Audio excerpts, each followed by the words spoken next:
Oh, this one's about to make you real mad.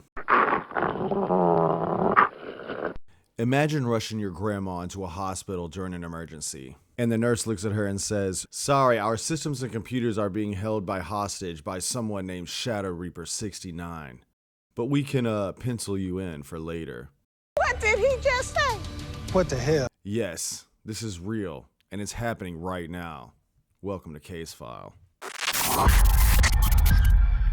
Today's case dives into the terrifying world of hospitals being held ransom by hackers and ransomware. Places built to save lives brought to their knees by hackers. I love to hack. Hospitals run on tech, all tech. Their electronic health records, their medication trackers, their ventilations, their heart monitors, their MRI and CT machines, their blood labs, even the temperature of the fridge that keeps the insulin cold, the ambulance dispatch, the emergency alert systems, hell, even the door locks in the elevators. You shut down a hospital's network, you don't just freeze files, you freeze people's lives. What happened? It's basically digital kidnapping. Hackers will hack into a hospital's network, lock every machine they ever bought, and then demand a ransom to unlock those machines. You know your hospital's in trouble when they go from using million-dollar machines to writing notes like they're drafting the Constitution. Let's go over 4 specific cases. All right, let's see here. Keystrokes, escape key, colon, and semicolon, / ampersand. In May 2017, one of the biggest cyber attacks in history explodes across the world. It was called WannaCry. In the UK alone, there were over 80 hospitals affected. MRI machines were shut down and surgeries were canceled. The hackers demanded $300 in Bitcoin, which is honestly adorable, when the damage was over $100 million. Why did it hit so hard? Well, most of the computers were using Windows XP, and they didn't have their latest security patches, and there was no network segmentation. So if one computer got attacked, the whole system's affected. So if your hospital's operating system is older than Beyonce's first album, you're basically begging for cyberbullying. The next case is Dusseldorf University Hospital, where over 30 servers were infected. Oh, hell no. With all emergency services frozen, the ambulance was diverted 20 miles away in a different direction of the hospital. And unfortunately, the patient, she died. That's messed up. This was the first cybersecurity incident linked to a death. A fatality not even caused by violence, but by a damn zip file. I don't think that's right. It ain't supposed to be like that. And you know what's crazy? When the cops told the hackers that it was actually a hospital, they thought it was a university. The hackers immediately turned everything back on without getting the ransom. But unfortunately, the lady had already lost her life. That's not fair.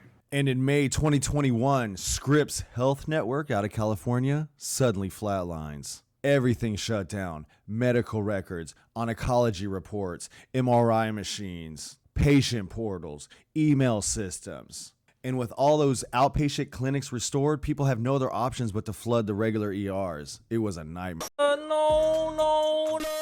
Doctors had no charts, no imaging, no medical history. The ransom that was demanded was tens of millions of dollars. And it was not known if the ransom was paid, but the recovery cost were about $113 million. So somebody's wallet got hit.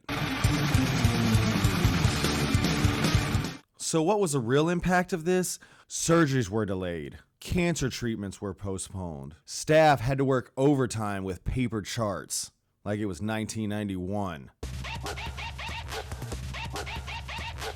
We're talking $113 million, or in California terms, a 2-bedroom apartment. And in 2020, the University of Vermont's health network was critically hit. All lab results were delayed, all the phone systems were shut offline. All the ICU data was frozen. Cancer treatment plans just vanished. Nurses were literally handwriting chemo notes. Patients had to be driven hours elsewhere to receive treatment. A long time a long time. It was estimated $3 million in recovery costs. The ransom, even though the hackers only asked for a $3 million ransom, the total recovery costs totaled over $63 million. Imagine telling a cancer patient that her chemo is delayed because Chad the hacker wants a ransom for his little Bitcoin. This isn't dark comedy, this is reality. So why are hospitals the prime targets for these hackers? Well, let me give you 5 good reasons. Outdated tech. Some computers are so old they freeze when you type on them. Life or death urgency.